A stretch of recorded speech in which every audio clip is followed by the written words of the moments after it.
Hello, नमस्कार आप सभी को। आज अपन कक्षा 12 के लिए इंग्लिश कंपल्सरी सब्जेक्ट के जो अंक भार है, मार्क्स डिवाइडेशन, उसके संदर्भ में बात करेंगे। देखिएगा, जो 12th क्लास के लिए इंग्लिश कंपल्सरी की बात करते हैं अपन, हिंदी और इंग्लिश दोनों कंपल्सरी सब्जेक्ट हैं। स्टूडेंट चाहे साइंस स्ट्रीम से हो, मैथ्स, बायोलॉजी, एग्रीकल्चर या आर्ट्स स्ट्रीम से हो या कॉमर्स स्ट्रीम से हो, सभी के लिए ये कंपल्सरी सब्जेक्ट होता है। और इसके लिए मैं आज तुम्हें मार्क्स डिवाइडेशन के बारे में आपको जो है कंप्लीट जानकारी देना होगा।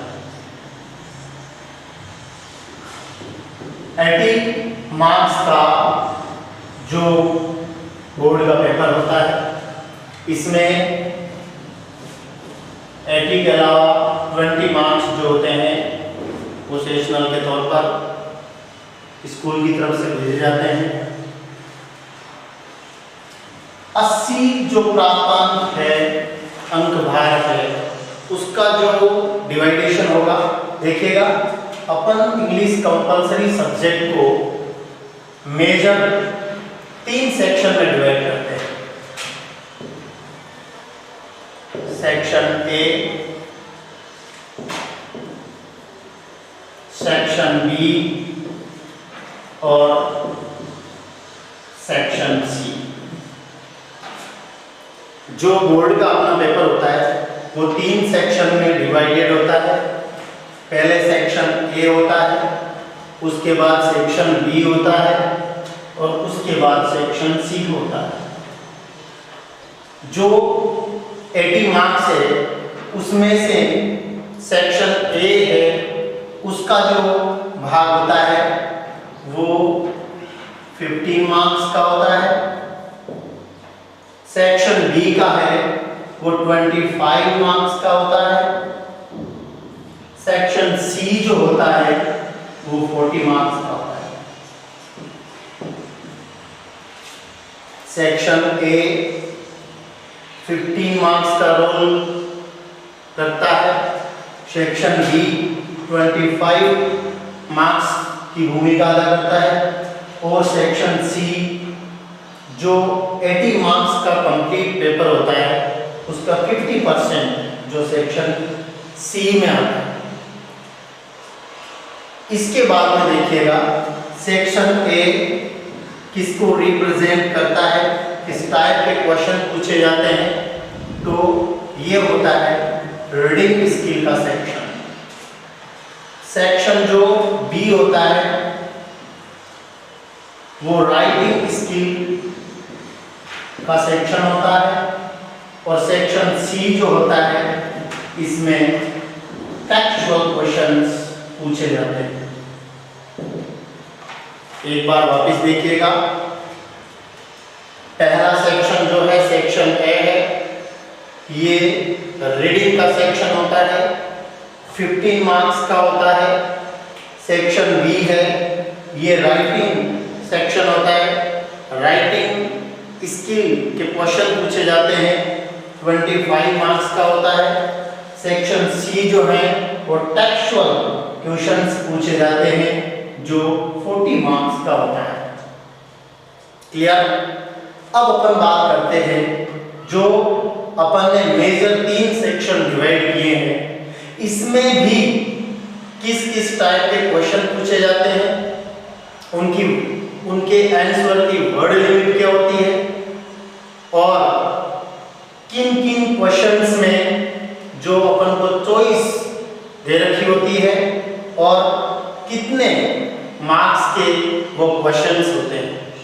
डिटेल में चर्चा करते हैं।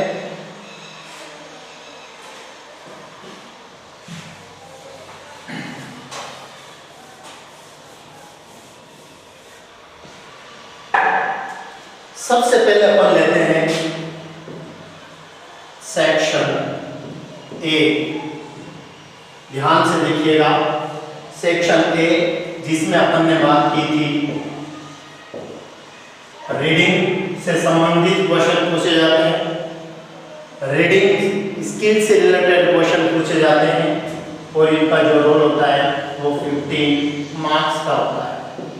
देखिएगा, इस सेक्शन में दो प्रकार के अनसीन पैसेज पूछे जाते हैं।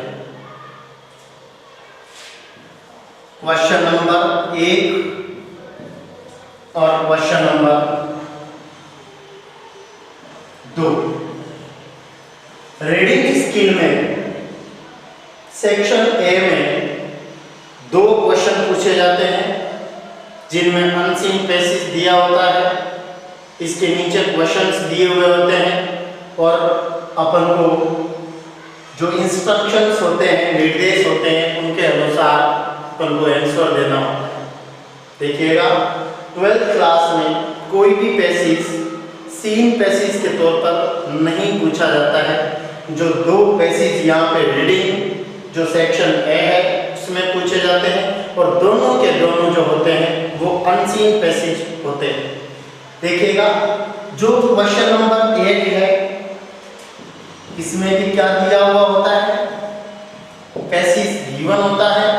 क्वेश्चन नंबर 2 होता है, इसमें भी एक पैसेज जो कि गिवन होता है, दिया हुआ होता है।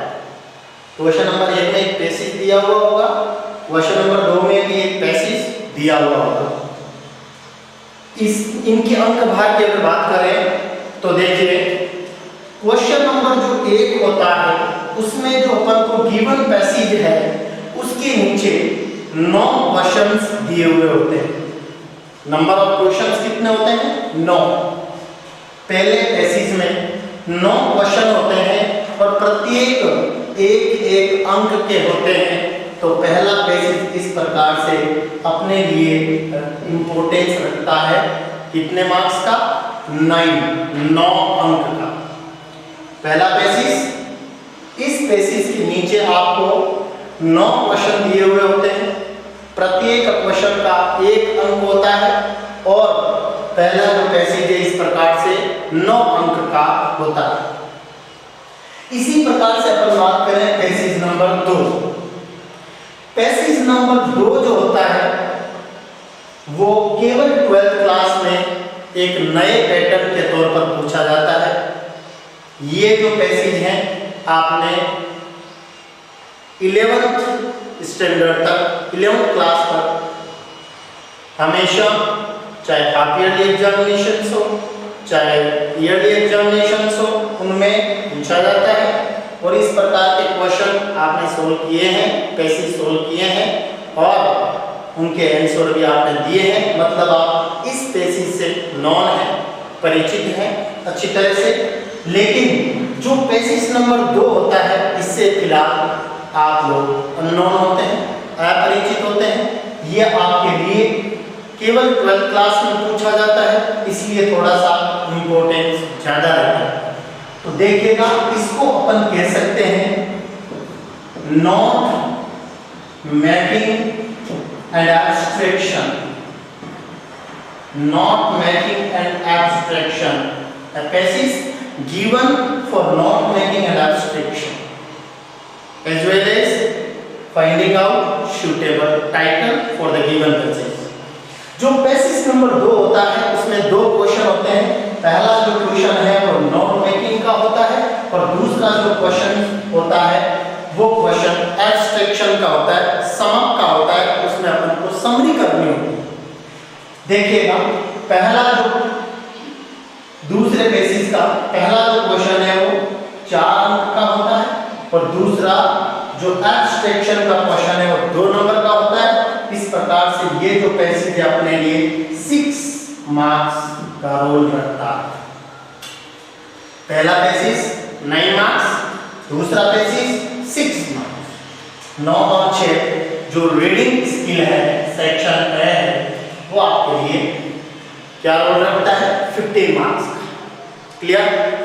अब देखिएगा और डिटेल में इसके बारे में बात करते हैं। पहले क्वेश्चन के बारे में। पहला क्वेश्चन अपन ने देखा एक पेसिस दिया हुआ होगा और उस पेसिस के नीचे 9 क्वेश्चन दिए हुए होते हैं, प्रत्येक क्वेश्चन 1 अंक का होता है और इस प्रकार से ये जो पेसिस है 9 अंक का होता है। इसमें देखिएगा दो प्रकार से, विशेष तौर से 2 प्रकार के क्वेश्चन पूछे जाते हैं आपसे। पहला question number 1 to question number 6। पहले पेसिस के नीचे क्वेश्चन नंबर 1 से क्वेश्चन नंबर 6 तक जो प्रश्न दिए हुए हैं उनके आंसर आपको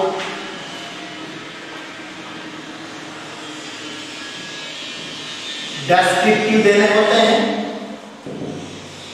जिनकी वर्ड लिमिट जो है वर्ड लिमिट आपके 10 टू 20 वर्ड्स होती है। ध्यान रखिएगा, बहुत इंपॉर्टेंट चीज है। पहला जो पैसेज है उसमें क्वेश्चन नंबर 1 से क्वेश्चन नंबर 6 तक जो क्वेश्चंस दिए हुए होते हैं उनके आंसर की जो वर्ड लिमिट है वो 10 से 20 शब्द सीमा तक होती है। कितनी होती है? 10 से 20 शब्द सीमा तक आपको आंसर देना होगा। देखिएगा क्या प्रोसेस रहेगी आपकी। सबसे पहले जो सॉल्व करने की प्रोसेस रहेगी, नंबर 1 पहला स्टेप क्या होगा, अपन पैसेज को रीड करेंगे। पैसेज को रीड करने के बाद दूसरे स्टेप में अपन क्वेश्चन को रीड करेंगे और इस क्वेश्चन में क्या आस्किंग आपसे पूछा गया है उसका आंसर देंगे। लेकिन आंसर कैसे दिया जाएगा, पहले आप क्वेश्चन को जब पढ़ेंगे, क्वेश्चन को पढ़ने के बाद आप पैसेज में आंसर फाइंड आउट करेंगे और आंसर फाइंड आउट करते समय, आंसर को ढूंढते समय एक चीज हमेशा ध्यान रखिएगा, जहां पर आप पैसेज में आपको पता लगता है कि यहां मेरा आंसर है, जो क्वेश्चन मैंने पढ़ा है उसका आंसर हमेशा किस तरीके से दिया जाता है कि जहां पे आपने आंसर फाइंड आउट किया है एग्जैक्ट उसको आंसर नहीं मानते हुए उस जो आपका ओपिनियन है कि यहाँ पे मेरा आंसर होना चाहिए उसको आप क्वेश्चन से मैच करें और जहां पर आपने आंसर को फाइंड आउट किया है उस आंसर में से क्वेश्चन क्या डिमांड कर रहा है आपसे, क्या पूछ रहा है आपसे, वो चीज आपको आंसर में सटीक देनी होती है। एग्जैक्टली वो देना होता है जो क्वेश्चन डिमांड कर रहा है, जो एक अपन एप्रोप्रिएट आंसर मान सकते हैं। कई बार क्या होता है, अपन जैसे छोटी क्लासों में देखते हैं कि एग्जैक्ट क्वेश्चन का जो आंसर है एग्जैक्टली पैसेज में हूबहू लाइन मिल जाती है। हो सकता है आपको यहाँ पर भी ऐसा आंसर मिले, लेकिन हमेशा एक चीज का ध्यान रखिएगा कि क्वेश्चन को ध्यान से पढ़ा जाए और आंसर का पता लगाया जाए। उसके बाद में जहां आपने आंसर को फाइंड आउट किया है उसको आप क्वेश्चन के साथ मैच करें और फिर ये देखें कि क्वेश्चन मैंने जो उत्तर प्राप्त किया है उसमें से क्या चीज मांग रहा है, वो चीज आप अच्छे तरीके से एप्रोप्रिएटली आंसर में दें। क्लियर। इसके बाद हालांकि ज्यादा डिफिकल्ट नहीं है, क्वेश्चन नंबर 1 से क्वेश्चन नंबर 6 तक हर एक स्टूडेंट आसानी से पैसेज को पढ़कर समझकर क्वेश्चन को पढ़ के समझ के और उन क्वेश्चन के आंसर दे सकता है। लेकिन जो आगे अपन बात करते हैं क्वेश्चन नंबर 7, 8 और 9, ध्यान दीजिएगा। जो क्वेश्चन नंबर 7, 8, 9 है बहुत ज्यादा इंपॉर्टेंट है। क्यों? क्योंकि ये वोकैब से रिलेटेड होते हैं। इसमें आपका वर्ड पावर जो है वो वो बहुत स्ट्रांग होना चाहिए। वर्ड पावर से मतलब है कि यहाँ पे सिनोनिमस वर्ड पूछा जा सकता है,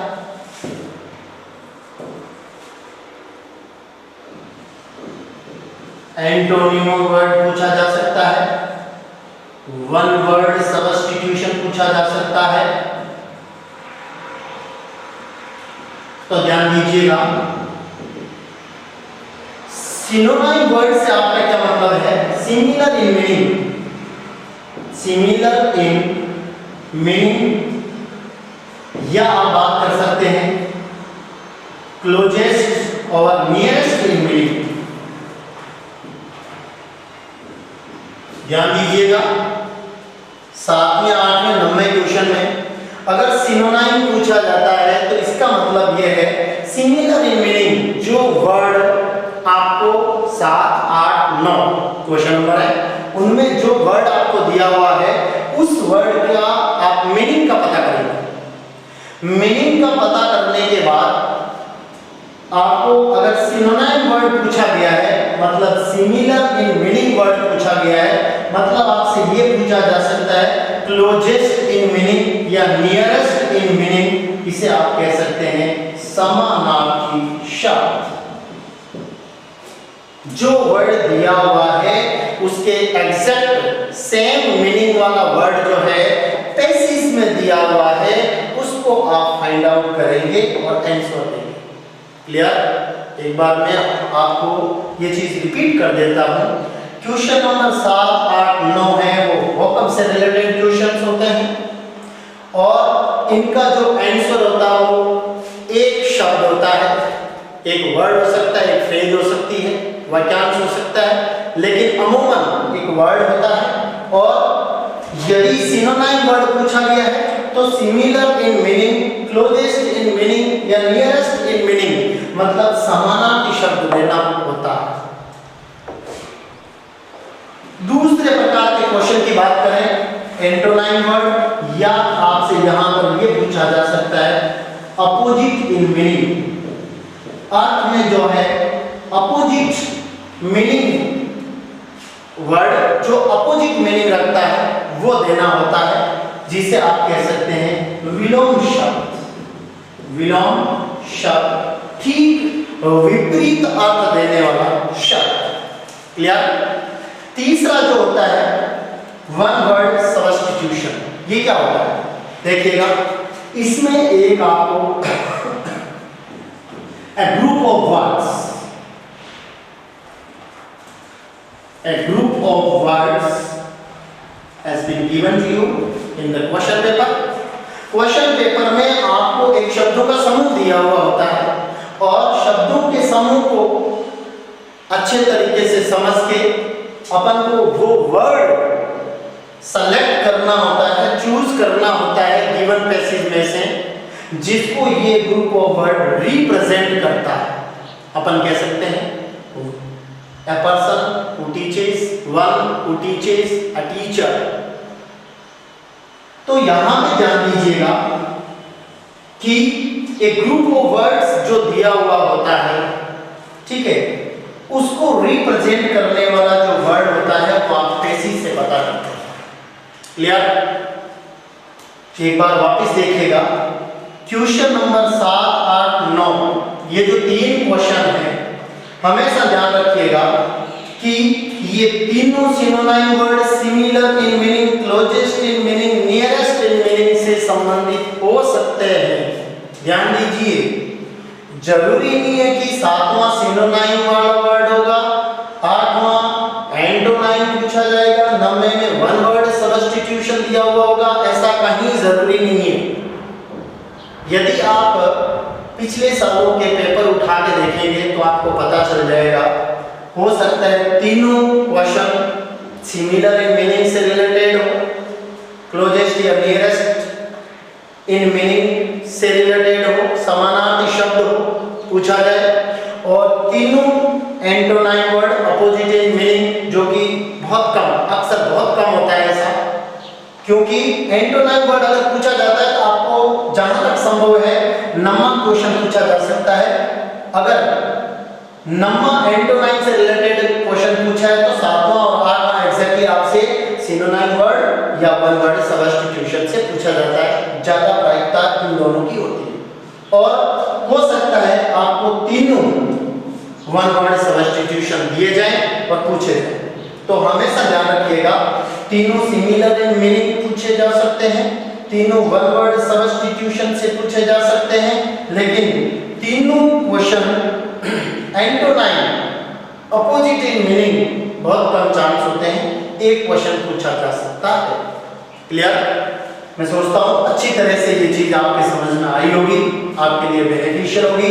पहला पैसेज जिसकी अपन ने चर्चा की है, एक पैसेज दिया हुआ होता है जो कहीं से भी हो सकता है, कोई आर्टिकल हो सकता है, ठीक है, और इसमें 9 क्वेश्चन दिए हुए होते हैं, प्रत्येक क्वेश्चन 1 अंक का होता है। इस प्रकार से ये पूरा पैसेज जो है 9 अंक का होता है, जिसमें 9 प्रश्न हैं। प्रश्न नंबर 1 से प्रश्न नंबर 6 तक अपन को उनका आंसर 10 to 20 10 से 20 शब्द सीमा में देना होता है और इसके बाद में जो 7वां 8वां नंबर 3 जो क्वेश्चन होते हैं वो 3 क्वेश्चन हमेशा ध्यान रखिएगा वो कब से रिलेटेड होते हैं, वर्ड पावर आपका अच्छा होना चाहिए और इसमें हो सकता है तीनों सिमिलर इन मीनिंग से रिलेटेड पूछे जाए, हो सकता है तीनों वन वर्ड सब्स्टिट्यूशन से पूछे जाए, हो सकता है कि 2 क्वेश्चन आपसे सिमिलर इन मीनिंग और वन वर्ड सब्स्टिट्यूशन पैटर्न से दे दिए, पूछ लिए, और एक जो है अपोजिट इन मीनिंग से रिलेटेड पूछा जा सकता है। हमेशा एक चीज का ध्यान रखिएगा कि अपने मैक्सिमम ये देखने को मिलता है कि इन तीनों प्रश्नों में काफी दिक्कत आती है और उस दिक्कत का कारण क्या है, अपना वर्ड जो पावर है वो वीक होना, वर्ड पावर जो है वो वीक होना, क्योंकि अक्सर ना अपन इंग्लिश न्यूज़पेपर या इंग्लिश मैगजीन्स को यूज करते हैं, है ना, तो इसमें जब अपन टेक्स्ट बुक पढ़ते हैं तो टेक्स्ट बुक से भी अपना वर्ड पावर जो है स्ट्रॉन्ग होता है।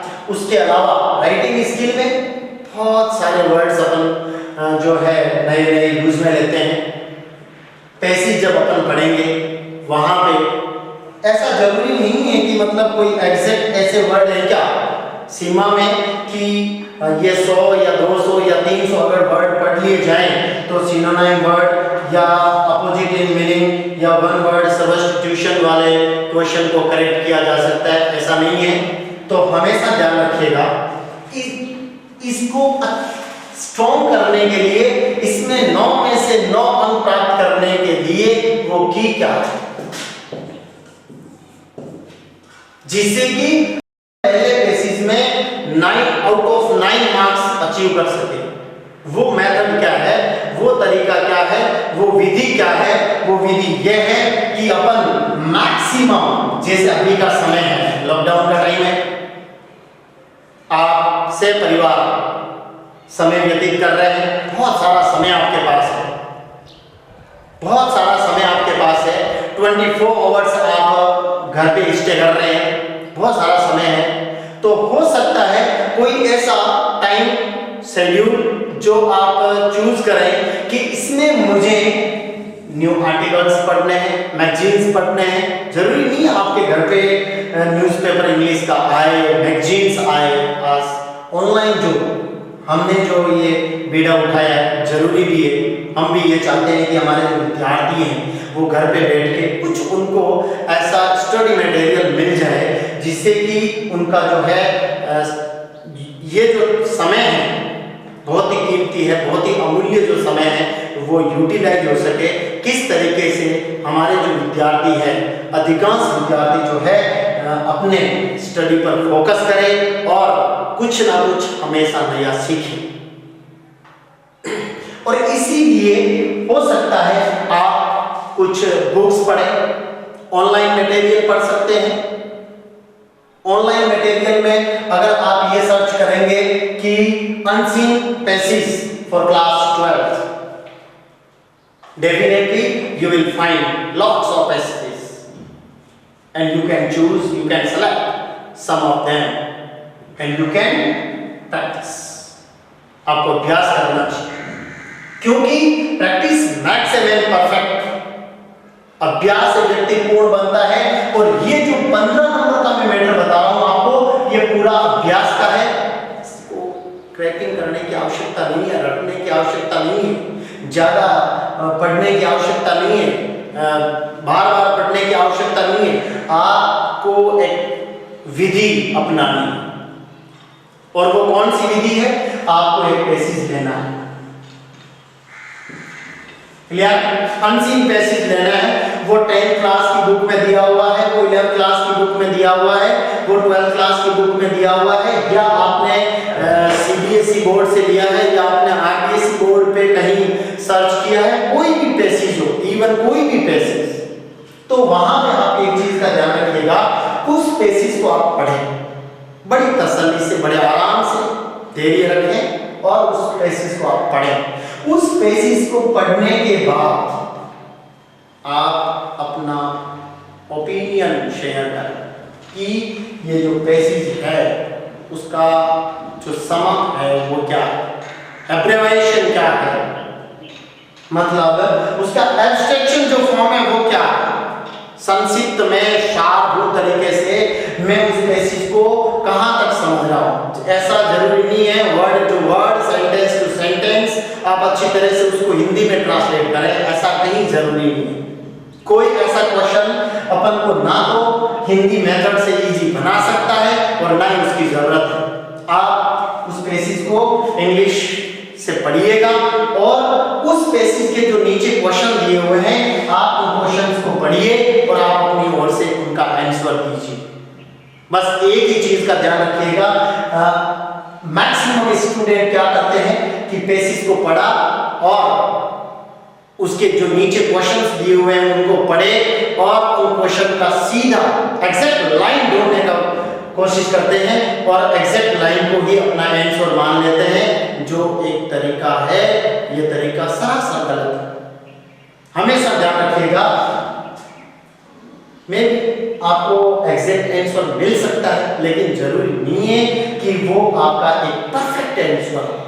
आप केवल आंसर तक सीमित मत रहिए, अपने आप को लिमिट मत करिएगा कि मेरा आंसर परफेक्ट होना चाहिए, ये आपका ओपिनियन होना चाहिए, ये आपका विचार होना चाहिए, ये आपको सोचना चाहिए। एक परफेक्ट आंसर मैं कैसे दे सकता हूँ और आप अपने आप का टेस्ट कर सकते हैं, अपने आप का परीक्षण कर सकते हैं कि मैंने जो 9 क्वेश्चन है इस पैसेज के, इनमें से कितने क्वेश्चन मैंने सही किए और कहां तक मैं मतलब सही तरीके से पहुंच पा रहा हूं, कहां पर गलतियां हो रही है। अगर और भी कोई प्रॉब्लम हो रही है तो आप जो है वो क्वेश्चन पुटअप कर सकते हैं। हम आपको उस क्वेश्चन का अच्छे तरीके से समझाने का प्रयास करेंगे, पूरा आंसर देने का तरीका बताएंगे। इसके बाद अपन बात करते हैं पैसेज नंबर 2। पैसेज नंबर 1 आप प्रैक्टिस करेंगे, आई होप, मैं भी आशा करता हूं आप जरूर अपने इस समय का यूटिलाइजेशन करते हुए, अच्छा यूज करते हुए कि मेरा कोई भी क्षण जो है, कोई भी कीमती समय जो है वेस्ट ना हो और मैं इसकी प्रैक्टिस करूंगा, इस तरीके से प्रैक्टिस करूंगा। अब जब अपन बात करते हैं पैसेज नंबर 2, देखिएगा ध्यान से सुनने की जरूरत है, ध्यान से समझने की जरूरत है, क्योंकि पैसेज नंबर 1 जो अपन ने पढ़ा था, एक जो अपन ने देखा था, आज आप कम से कम 8-10 सालों से जो है इस प्रकार के पैसेज परीक्षा में मिल रहे हैं आपको, उनके आप आंसर दे रहे हैं। लेकिन जो पैसेज नंबर 2 है उसका 12th क्लास में बहुत इंपॉर्टेंस है, बहुत बड़ा रोल भी है ना। क्यों? क्योंकि इसमें 2 क्वेश्चन दिए हुए होते हैं, क्वेश्चन नंबर 1 और क्वेश्चन नंबर 2। ये मैंने आपको ऑलरेडी बता ही दिया है कि क्वेश्चन नंबर 1 कितने नंबर का होगा, उसका अंक भार कितना होगा 4। क्वेश्चन नंबर 2 होगा, उसका अंक भार कितना होगा 2। दोनों जो क्वेश्चन है, बोले तो क्वेश्चन नंबर 2 बोले तो ये नॉन मेनिंग और एब्स्ट्रैक्शन का दूसरा जो पैसेज है टोटल 6 अंक का है और पहला जो है वो 9 अंक का है। कुल मिला के ये दोनों पैसेज अपने लिए 15 नंबर का रोल अदा करते हैं। देखिए इसमें आपको क्या प्रोसेस को समझने का प्रयास करें। एक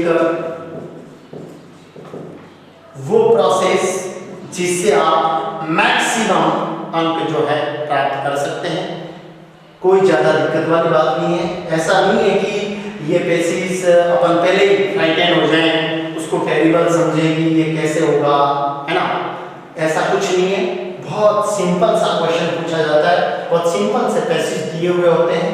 आपको क्या करना है, क्वेश्चन नंबर जो 1 है वो नॉट मेकिंग से रिलेटेड होता है। क्वेश्चन नंबर 1 जो नॉट मेकिंग से रिलेटेड होता है और क्वेश्चन नंबर 2 जो एब्स्ट्रैक्शन से रिलेटेड होता है।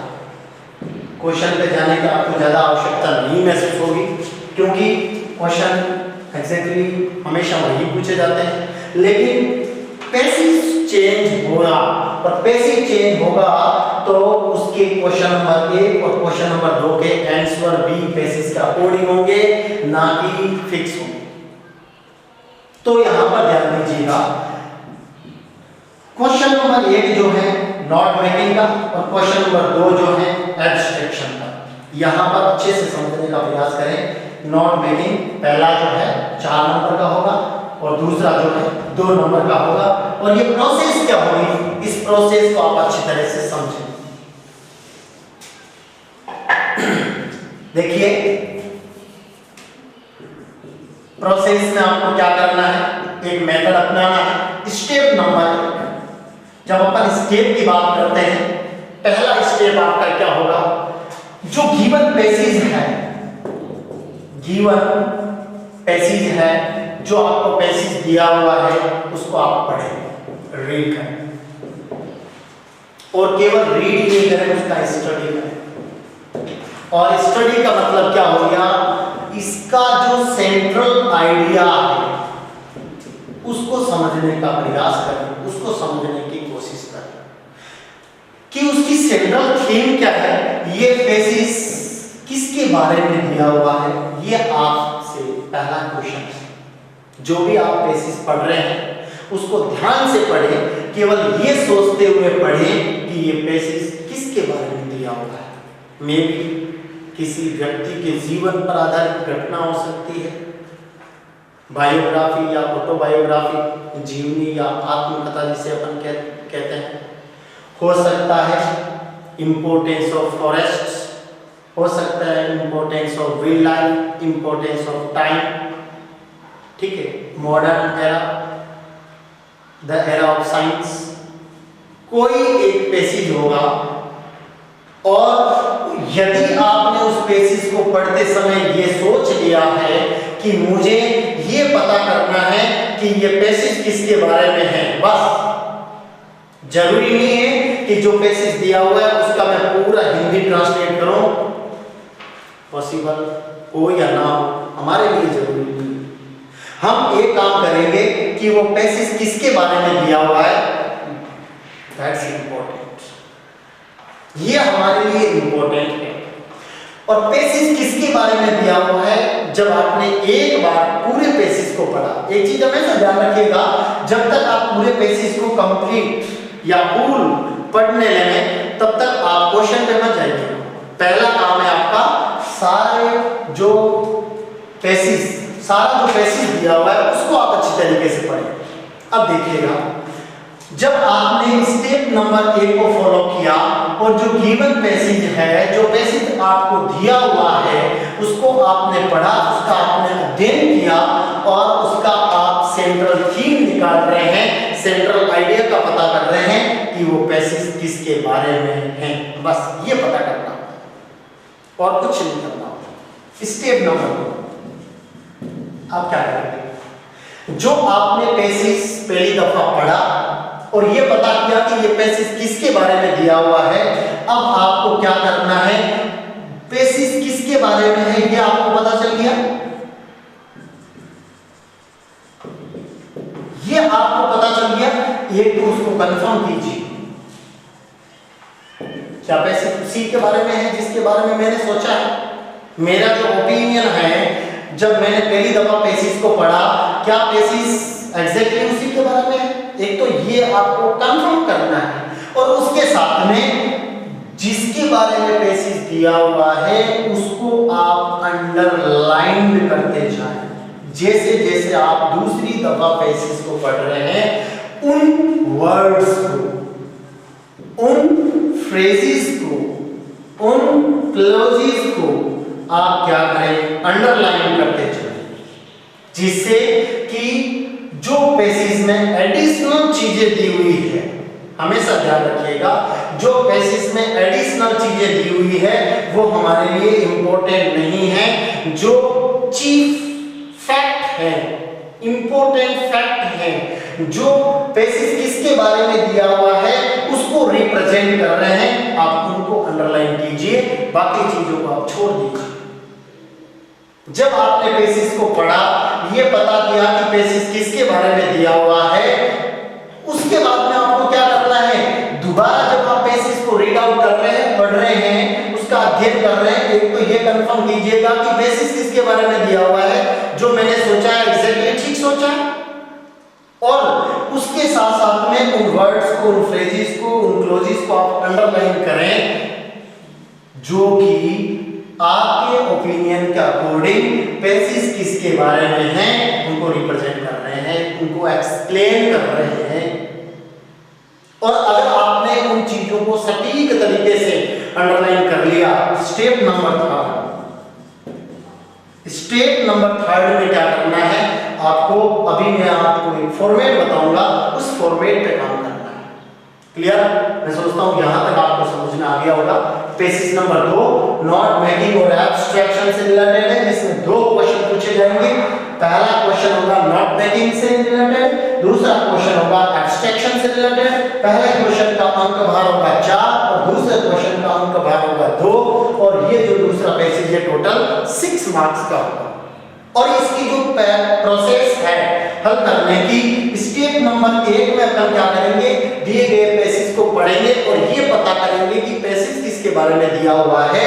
दूसरी स्टेप के अंदर अपन क्या करेंगे, ये कंफर्म करेंगे, अपन निश्चिंत हो जाएंगे कि हाँ जो मैंने सोचा है एग्जैक्टली पैसेज उसी के बारे में दिया हुआ है।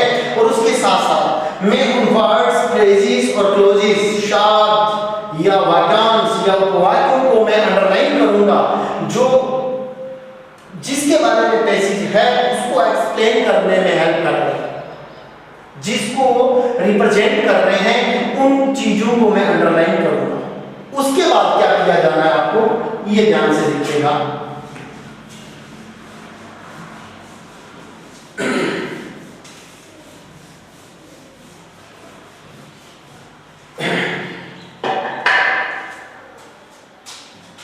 अपन बात कर रहे हैं यहाँ पे आंसर नंबर 2, यहाँ पे लिखेंगे अपन passage note making and abstraction, note making and abstraction, जो समाप्त करना होता है। या उसके बाद में देखिएगा इसका जो पहला आंसर होगा यहां पे अपन को लिखना होगा नोट्स,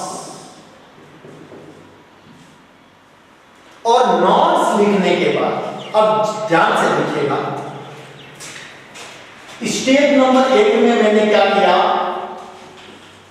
पैसेज को, जो गिवन पैसेज है उसको पढ़ा, और दूसरी स्टेप में मैंने उन फैक्ट्स को अंडरलाइन किया जो उस पैसेज का जो अपने आप में टाइटल है उसको रिप्रेजेंट कर रहा है, उसको एक्सप्लेन करने में हेल्प कर रहा है।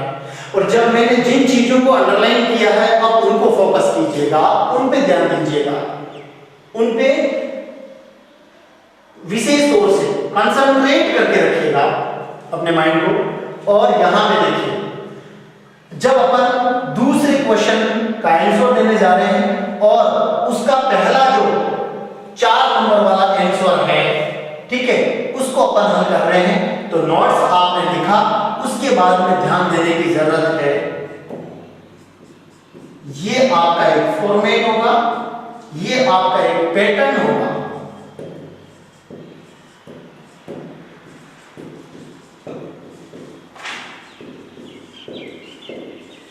देखिएगा कैसे, ये क्या है, जो मैंने ये 1 2 3 और 4 लिखे हैं, ये किसको रिप्रेजेंट कर रहे हैं वो देखिएगा। जब आपने पेसिस को पढ़ा और अंडरलाइन किया और ये देखा कि पेसिस किसके बारे में दिया हुआ है, तो यहां पर आपको ये पता चला कि इस पेसिस का टाइटल क्या होने वाला है। जैसे मैं आपको एग्जाम्पल दे रहा हूं, एक पेसिस दिया हुआ है, the life of Mahatma Gandhi, the life of Mahatma Gandhi, mister M K Gandhi, उनके बारे में आप पढ़ रहे हैं और आपने पेसिस में क्या लिखा, जो इनिशियल लाइंस हैं, इनिशियल लाइंस में किसका मेंशन कर रखा है, महात्मा गांधी, जिनका पूरा नाम क्या था। यदि स्वामी विवेकानंद के बारे में है तो उनके बचपन का नाम क्या था, उनके पिता का क्या नाम था, उनकी माता का क्या नाम था, उनका जन्म कब हुआ, कहां पे हुआ, किस प्रकार के परिवार में हुआ। आप जरूर शुरुआत में ये तथ्य प्राप्त करेंगे पेसिस में। क्लियर।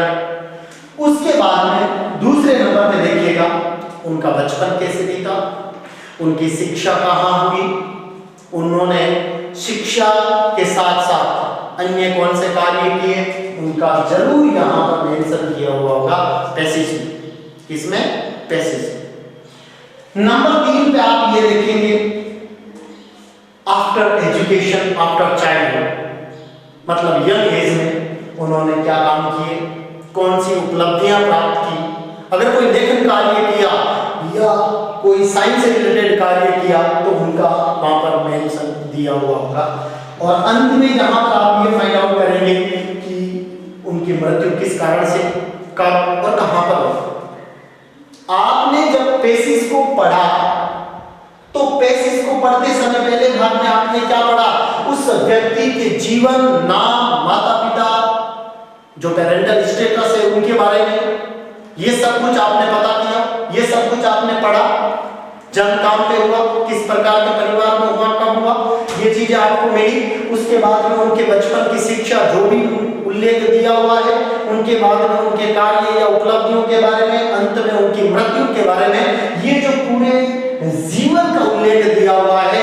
मैं सोचता हूं यदि आपने पहले स्टेज में इस चीज को पढ़ा तो निश्चित रूप से आपको पता चला कि ये पेसिस महात्मा गांधी के जीवन के बारे में है या स्वामी विवेकानंद के जीवन के बारे में है। डेफिनेटली आपने ये पता कर लिया। क्लियर। तो आपके पास टाइटल आ चुका है, आपके पास ये चीज आ चुकी है कि ये पेसिस किसके बारे में दिया हुआ है। क्लियर। उसके बाद में देखिएगा जब आपने दूसरी दफा पेसिस को पढ़ना शुरू किया, obviously you will find all the important facts, important clues about their life that happened in their life, जो उनके जीवन में घटना घटित हुई, जो उनके जीवन के बारे में महत्वपूर्ण तथ्य हैं, वो आपको जरूर मिले हैं। और ये जो अंडरलाइन आपने किए हैं, उन्हीं चीजों को अंडरलाइन किया है। और अंडरलाइन करते समय आप हमेशा एक चीज का ध्यान रखिएगा, आपको अनावश्यक शब्दों को, अनावश्यक वाक्यांशों को अंडरलाइन करने की आवश्यकता नहीं है। Only underline the important and more important and most important facts about whom, about which the passage has been given to you। जो पैसेज आपको दिए हुए हैं महत्वपूर्ण और उनसे महत्वपूर्ण और सबसे महत्वपूर्ण जितने भी तथ्य हैं उनको आपने अंडरलाइन किया तो उसके बाद में आपको कोई दिक्कत नहीं आएगी। आप ये समझिएगा कि आपने पहला जो 4 अंक का उत्तर है आपने आसानी से कर लिया। क्या किया, ये है आपके मेजर पॉइंट्स 1 2 3 4, इनको क्या बोलेंगे आप, मेजर पॉइंट्स। एक चीज हमेशा ध्यान रखिएगा, जरूरी नहीं है कि किसी बेसिस में 3 ही मेजर पॉइंट होंगे, जरूरी नहीं है कि किसी में 4 होंगे, जरूरी नहीं है कि किसी में 5 होंगे। It depends on the nature of the basis that has been given. जो बेसिस अपन को दिया हुआ है उस पर डिपेंड करेगा कि मेजर पॉइंट कितने हैं, 3 हैं या 4 हैं या 5 हैं या 6 हैं। जैसा आपने यहां पर देखा 4 आ रहे हैं, एग्जैक्ट समझ में आ गया होगा यहाँ पे आपने। जीवन के प्रारंभिक और अंतिम और उनके बीच में जो भी उनका हो गया है। क्लियर? अब आप देखिएगा, सबसे पहले आपने ये जो फैक्ट्स फाइंड आउट किए हैं वो किसके बारे में है? उनके जन्म के बारे में, उनके माता पिता के बारे में, उनके परिवार के बारे में, जन्म दिनांक, जन्म स्थान उनके बारे में है। यह आपका पहला मेजर पॉइंट हो गया। क्लियर? दूसरा चाइल्डहुड एंड एजुकेशन, तीसरा वर्क एंड अचीवमेंट्स, चौथा डेथ। क्लियर? ये आपको क्या मिल चुके हैं? Major points. ओके, एक चीज हमेशा ध्यान रखिएगा, आपने जो ये काम किया है इससे ये आपको किसमें हेल्प करेगा? आपने बेसिस को 4 हिस्सों में बांट दिया है, 5 हिस्सों में बांट रहे हैं तो 5 हिस्सों में बांट दिया। क्लियर? और ये जो आपने काम किया है ये आपको हेल्प करेगा मेजर पॉइंट को फाइंड आउट करने में। क्लियर? जब आपको मेजर पॉइंट का पता चल चुका है, पहला मेजर पॉइंट लिखिए और उनका माइनर पॉइंट लीजिए। यहाँ पर देखिएगा एक बार और, यहाँ पर मैंने ए बी 2 लिखे, यहाँ पे 2 लिखे, 3 लिखे, सॉरी यहाँ पे 3 लिखे, यहाँ पे 4 लिखे। ऐसा जरूरी नहीं है कि यहाँ 2 ही होंगे या 3 होंगे या 3 होंगे या 4 होंगे। एक चीज हमेशा ध्यान रखिएगा, ये मैंने आपको अभी बताया पहले ही कि ये पैसेज जो आपको दिया हुआ है उसकी नेचर पे डिपेंड करेगा कि पहले मेजर पॉइंट में जो उसको रिप्रेजेंट करने वाले या एक्सप्लेन करने वाले या रिप्रेजेंट करने वाले शब्द वाक्यांश जो तथ्य के रूप में पैसेज में मेंशन कर रखे होते हैं, 1 भी हो सकता है, 2 भी हो सकता है, इवन 3, 4, 5 भी हो सकते हैं। ऐसा आप ये ना समझें कभी भी कि 2 ही मेजर पॉइंट होंगे या 4 ही होंगे, 2 ही माइनर पॉइंट होंगे या 4 माइनर पॉइंट होंगे। ऐसा कभी समझें, जो आपने बेसिस को पढ़ा है उस बेसिस में जो दिया हुआ है, मैं यहाँ पे एग्जाम्पल देता हूँ कि स्वामी विवेकानंद, उनके बचपन का नाम, उनके माता का नाम, उनके पिता का नाम, उनकी जन्म दिनांक, उनका जन्म स्थान, 2 से ज्यादा आपको माइनर पॉइंट मिल रहे हैं कि नहीं मिल रहे? तो यहाँ पर ये उस पैसेज पे डिपेंड करेगा कि कितने माइनर पॉइंट हैं। क्लियर? और इस प्रकार से आप क्या करेंगे, पहला मेजर पॉइंट लिखा, उनके माइनर पॉइंट, दूसरा मेजर पॉइंट लिखा, उनके माइनर पॉइंट्स, तीसरा मेजर पॉइंट लिखा, उनके माइनर पॉइंट्स, चौथा मेजर पॉइंट लिखा, उनके माइनर पॉइंट्स, अगर 5वां है तो मेजर पॉइंट लिखा और उनके माइनर पॉइंट्स। क्लियर? अब यहाँ पे देखिएगा, सबसे इंपॉर्टेंट चीज क्या है, जो मेजर पॉइंट्स हैं या माइनर पॉइंट्स हैं। देखिएगा, ध्यान रखिए, जब आपने मेजर पॉइंट लिखे और माइनर पॉइंट लिखे इस तरीके से, तो आपको क्या पता चला? The biography of Mahatma Gandhi, the autobiography of Mahatma Gandhi, the biography of Swami Vivekananda, the autobiography of Swami Vivekananda, है कि नहीं? ये आपको क्या मिल रहा है? टाइटल। क्या मिल रहा है? टाइटल। क्लियर? अब जो आपको टाइटल, कौन हेल्प कर रहा है टाइटल को फाइंड आउट करने में? मेजर पॉइंट और माइनर पॉइंट। जब आपने पेसिस को पढ़ा और दूसरी दफा ये पता किया कि पेसिस किसके बारे में है, तो उसके बाद में आपने जो मेजर और माइनर पॉइंट्स जो निकाले हैं वो वापस एग्जैक्ट और एप्रोप्रिएट और परफेक्ट टाइटल का पता करने के लिए आपकी हेल्प करेंगे। और जब आपको ये पता चल चुका है तो अब आप क्या करेंगे, यहाँ पर मेजर और माइनर पॉइंट लिखने के बाद आपको क्या देना है? उसका टाइटल देना है। अब देखिएगा, टाइटल आप इवन ऊपर भी दे सकते हैं और इसके नीचे भी दे सकते हैं। ऐसा कहीं मेंशन नहीं किया हुआ है कि यहाँ पर आपको टाइटल देना चाहिए, ऐसा कोई जरूरी नहीं है। हमेशा इस चीज का ध्यान रखिएगा।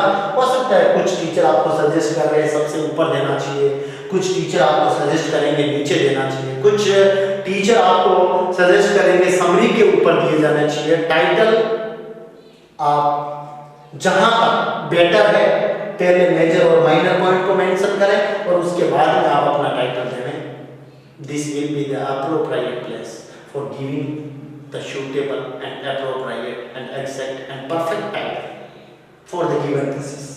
दिए गए पेसिस के लिए सबसे उचित स्थान जो है मेजर और माइनर पॉइंट का उल्लेख करें, मेंशन करें, उसके बाद में आप टाइटल दीजिएगा। अब देखिए एक चीज समझिएगा, जो आपने यहां पर नीचे टाइटल दिया है, मेजर पॉइंट किसको रिप्रेजेंट कर रहे हैं, किसको एक्सप्लेन करने में हेल्प कर रहे हैं, टाइटल। क्लियर? मेजर पॉइंट जितने भी 3 है या 4 है या 5 है, वो किस से बिलोंग कर रहे हैं, डायरेक्टली टाइटल से। और पहला जो मेजर पॉइंट है उसका एक्सप्लेन कौन दे रहे हैं, पहले मेजर पॉइंट के माइनर पॉइंट्स, दूसरे मेजर पॉइंट के जो माइनर पॉइंट्स हैं वो दूसरे मेजर पॉइंट को क्या कर रहे हैं, रिप्रेजेंट कर रहे हैं। तीसरे मेजर पॉइंट के जो माइनर पॉइंट्स हैं ये इसको, ये इसको। क्लियर? जो मेजर पॉइंट है वो तो आपको किसके बारे में इफेक्ट दे रहे हैं, टाइटल के बारे में, और जो पहला मेजर पॉइंट है उसके माइनर पॉइंट किससे संबंधित होंगे, पहले मेजर पॉइंट से। दूसरे मेजर पॉइंट के जो माइनर पॉइंट्स होंगे वो किसके बारे में होंगे, दूसरे मेजर पॉइंट के बारे में। तीसरे मेजर पॉइंट के जो माइनर पॉइंट्स होंगे वो किसके बारे में होंगे, तीसरे मेजर पॉइंट के बारे में। और चौथे माइनर पॉइंट्स होंगे वो किसके बारे में होंगे, चौथे मेजर पॉइंट के बारे में। क्लियर? अब इसके बाद देखिएगा, जो आपने 4 अंक का काम किया है, परफेक्ट किया है, आपने बेसिस को पढ़ा, अच्छी तरह से उसे समझा, है ना, और उसके बाद आपने ये बता दिया बेसिस किसके बारे में है, और उस बेसिस के अलग अलग हिस्से बनाए, उसको डिवाइड किया, और डिवाइड करने के बाद आपने मेजर पॉइंट फाइंड आउट किए और उनका उल्लेख माइनर पॉइंट के रूप में किया। और देखिएगा, पहला मेजर पॉइंट हो गया, इसके जितने भी माइनर पॉइंट आ रहे हैं उनको लिखिए, एक लाइन छोड़ दीजिएगा। दूसरा मेजर पॉइंट लिखें, उसके जितने भी माइनर पॉइंट्स आ रहे हैं इसके बाद एक लाइन छोड़ दीजिएगा। और तीसरा मेजर पॉइंट आ रहा है, उसके जितने भी माइनर पॉइंट्स आ रहे हैं उसके बाद में एक लाइन छोड़ दीजिएगा। चौथा मेजर पॉइंट आ रहा है, उसके बाद में जितने भी माइनर पॉइंट्स आ रहे हैं उसके बाद में एक लाइन छोड़ दीजिएगा। और उसके बाद में आपको क्या देना है, टाइटल। अपनी ओर से एप्रोप्रिएट और परफेक्ट टाइटल दीजिएगा, जो उस पेसिस को सबसे बेस्ट तरीके से रिप्रेजेंट करता हो, वो आपका एप्रोप्रिएट होगा, परफेक्ट टाइटल होगा। इसके बाद आप चलेंगे आंसर नंबर 2 में। आंसर नंबर 2 में आप क्या करेंगे, सम, एब्रिविएशन, समरी। एक चीज हमेशा ध्यान रखिएगा, जो समरी या समरी का भाग है ये दिए गए पेसिस का 1/3 हिस्सा होता है। 1/3 हिस्से का मतलब ये नहीं आप शुरुआत के 4-5 लाइन लिख देंगे, लास्ट की या बीच की, या 3 लाइनें छोड़ के वापिस 3 लाइनें छोड़ के, गलत। आप क्या कीजिए, जब आपने पेसिस को पढ़ा उसके बाद में आपने इंपॉर्टेंट फैक्ट्स को अंडरलाइन किया जो उसके टाइटल का संदर्भ दे रहे हैं, और उसके बाद में आपने मेजर पॉइंट बनाए, उसके बाद माइनर पॉइंट्स बनाए, उसके आधार पर आपको ये समरी वाला हिस्सा तैयार करना है। सबसे इंपॉर्टेंट बात जो है वो ये है, मेजर पॉइंट और माइनर पॉइंट्स में या समरी में एब्रिविएट वर्ड्स का यूज करें। जैसे एग्जांपल दे देता हूं मैं, कहीं पर प्रपोर्शन लिखा हुआ है, ठीक है, आप क्या करेंगे, इस वर्ड का यूज करेंगे। ये होता है एब्रिविएट फॉर्म। जैसे यदि कहीं पर लिखा हुआ है कैन नॉट, और आपको उसका यूज करना है कांट, विल नॉट, आपको यूज करना है वॉन्ट। एब्रिविएट फॉर्म का यूज करना है हमेशा, चाहे आप नोट मेकिंग का काम कर रहे हैं या आप समरी का काम कर रहे हैं। और जिन जिन वर्ड्स को आपने एब्रिविएट फॉर्म में लिखा है वो लास्ट में आप उसका एक टेबल बना देंगे, और इधर आप जो एब्रिविएट फॉर्म यूज में लिया है वो लिखेंगे, और उधर आप फुल जो वर्ड है उसका यूज करेंगे। तो समरी के अंदर भी आपको यही काम करना है कि उस पेसिस का जो सेंट्रल थीम है वो आना चाहिए। और इस प्रकार से अनावश्यक शब्दों का प्रयोग नहीं करें, उनके लिए एब्रेविएट फॉर्म का यूज करें, संक्षिप्त शब्द का, संक्षिप्त रूप का प्रयोग करें। जो शॉर्ट फॉर्म के रूप में आप प्रयोग कर सकते हैं, उन शब्दों को शॉर्टेन फॉर्म में ट्रांसफॉर्म करके उनका यूज करें। क्लियर? अब यहाँ पे देखिएगा, समरी के अंदर हमेशा ध्यान रखिएगा, केवल इंपॉर्टेंट फैक्ट्स है उन्हीं को मेंशन करेंगे आप। जो इंपॉर्टेंट फैक्ट्स है, महत्वपूर्ण तथ्य हैं, केवल आप उन्हीं को इसमें शामिल करेंगे। जरूरी नहीं है कि आप हूबहू बेसिस का सेंटेंस उठाकर लिखें, ऐसा जरूरी नहीं है। जैसे अगर किसी सेंटेंस में ये लिखा हुआ है, बार बार रिपीट हो रहा है, he was a great poet, he was a great essayist, he was a great moralist। तो यहां पे देखिएगा, जिन शब्दों का रिपीटिशन हो रहा है, फिर आप समरी के अंदर किस प्रकार के वर्ड्स का यूज करेंगे, इसके बाद में आप कॉमास लगाकर उनको लिखेंगे, he was a great poet, essayist and a moralist। Clear? तो हमेशा एक चीज का ध्यान रखिएगा, समरी का मतलब होता है वो सारभूत सारी चीजें आनी चाहिए जो आपने टाइटल दिया है, जो आपका पैसेज है, उस पूरे पैसेज को अच्छे तरीके से रिप्रेजेंट करना है। अब इसके साथ में यूजलेस जितनी भी चीजें हैं आप हटा दीजिए उनको। समरी के अंदर कभी भी उन चीजों को लेने की आवश्यकता नहीं है, और ये भी मत सोचिएगा कि आपको हूबहू पैसेज की कॉपी करनी है, ऐसा करने की आवश्यकता नहीं। आप अपनी ओर से बिल्कुल, आप अपनी ओर से सिंपल सेंटेंस का यूज करें, अपनी ओर से सिंपल सेंटेंस फॉर्म करें, बनाएं, और सिंपल सेंटेंस का आप अच्छी तरीके से यूज करें। सिंपल सेंटेंस के साथ एक सिंपल लैंग्वेज का यूज करें। कॉम्प्लेक्स लैंग्वेज या कॉम्प्लेक्स सेंटेंस का यूज करने की आवश्यकता नहीं है। जहां पर एप्रोप्रिएट कंजंक्शन का यूज हो रहा है, उस कंजंक्शन का आप यूज करें, और वो सारभूत सारी चीजें समरी के अंदर आ जानी चाहिए। जो एक पैसेज आप पढ़ रहे थे, अब केवल आप नोट्स और समरी को पढ़कर उस पैसेज को समझ सकते हैं, वो भाग होता है नोट मेकिंग और एब्रिविएशन। क्लियर?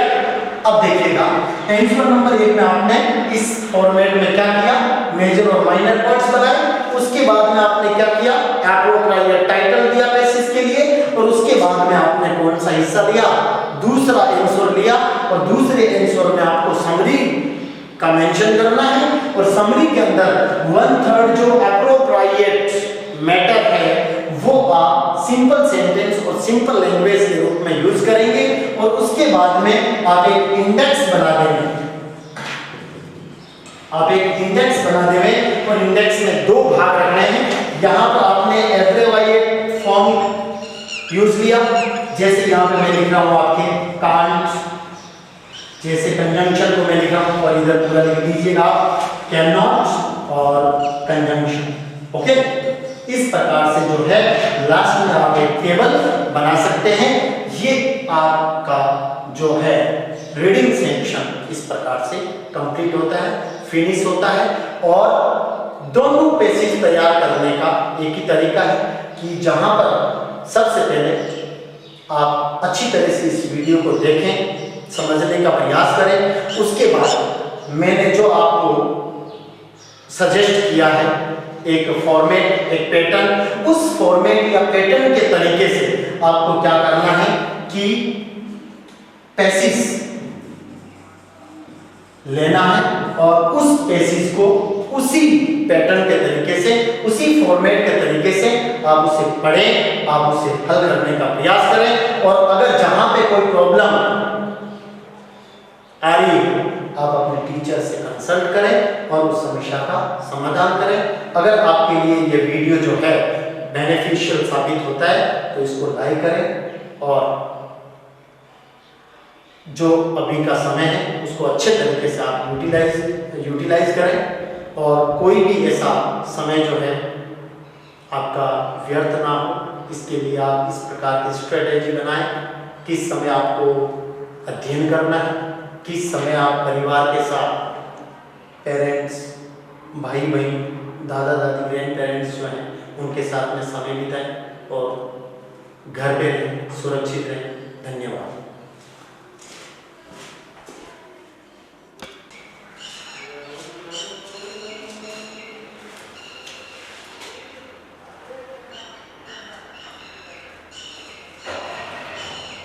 डियर स्टूडेंट्स, अपन ने प्रीवियस वीडियो के अंदर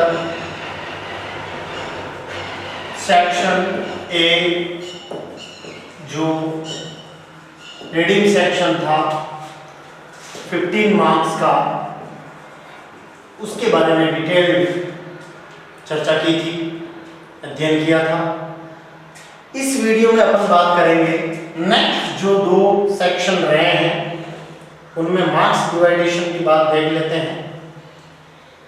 तो हमें ये पता चलेगा कि राइटिंग सेक्शन जो सेक्शन बी है, टेक्सचुअल क्वेश्चन जो पूछे जाते हैं सेक्शन सी में, किस प्रकार के क्वेश्चन पूछे जाते हैं, कहाँ पर चॉइस दे रखी होती है, कितना क्वेश्चन अपन को अटेम्प्ट करने होते हैं, कितने अंक के होते हैं, उनकी वर्ड लिमिट क्या होती है। देखिए यहां पे अपन बात कर रहे हैं सेक्शन बी और सेक्शन सी, दोनों सेक्शन की बात करेंगे। सेक्शन बी जो राइटिंग स्किल से रिलेटेड होता है और सेक्शन सी जो टेक्सचुअल क्वेश्चन से रिलेटेड होता है। सेक्शन बी की अगर हम बात करें तो 25 मार्क्स का होता है, 25 अंक का होता है। और सेक्शन सी जो 40 मार्क्स का होता है, जहां पर अपने 12th क्लास के अंदर 2 इंग्लिश कंपलसरी की टेक्स्ट बुक है, उनसे रिलेटेड जितने भी लेसन्स हैं, यूनिट हैं, उनके क्वेश्चन पूछे जाते हैं। तो देखिएगा, पहले अपन बात करते हैं सेक्शन सी की, राइटिंग स्किल जो 25 अंक का होता है। इसमें देखिएगा सेक्शन ए में अपन ने क्वेश्चन नंबर 1 और क्वेश्चन नंबर 2 की बात की थी। क्वेश्चन 1 में 1 से 9 और क्वेश्चन 2 में 2 क्वेश्चन होते हैं 10 और 11। 1 से 9 आ गए पहले बेसिस में, 10 और 11 2 क्वेश्चन आ गए दूसरे बेसिस में। यहां पर बात करते हैं अपन question number 13, question number 14, question number 15, question number 16। Writing skill section B में 4 क्वेश्चन आते हैं। पहला जो क्वेश्चन है देखिएगा, इसमें नोटिस, एडवर्टाइजमेंट, इनविटेशन,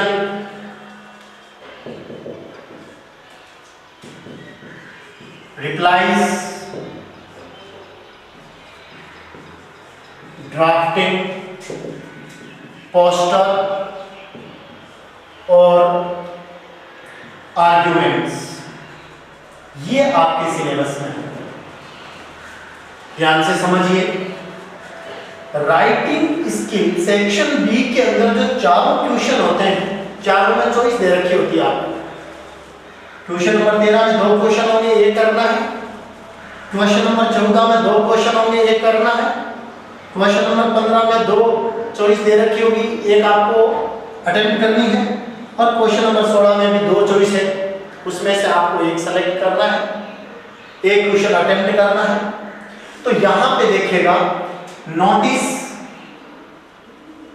सूचना, एडवर्टाइजमेंट विज्ञापन, इनविटेशन फॉर्मल और इनफॉर्मल निमंत्रण, रिप्लाईज फॉर्मल इनफॉर्मल औपचारिक और अनौपचारिक, फॉर्मल में भी एक्सेप्टिंग और डिक्लाइनिंग, इनविटेशन को एक्सेप्टिंग स्वीकार के तौर पर लेना प्रत्युत्तर में, या डिक्लाइनिंग जिसमें अपन रिफ्यूजल रिप्लाई कह सकते हैं, अनेबल टू अटेंड कह सकते हैं। और इसके बाद आता है drafting and poster.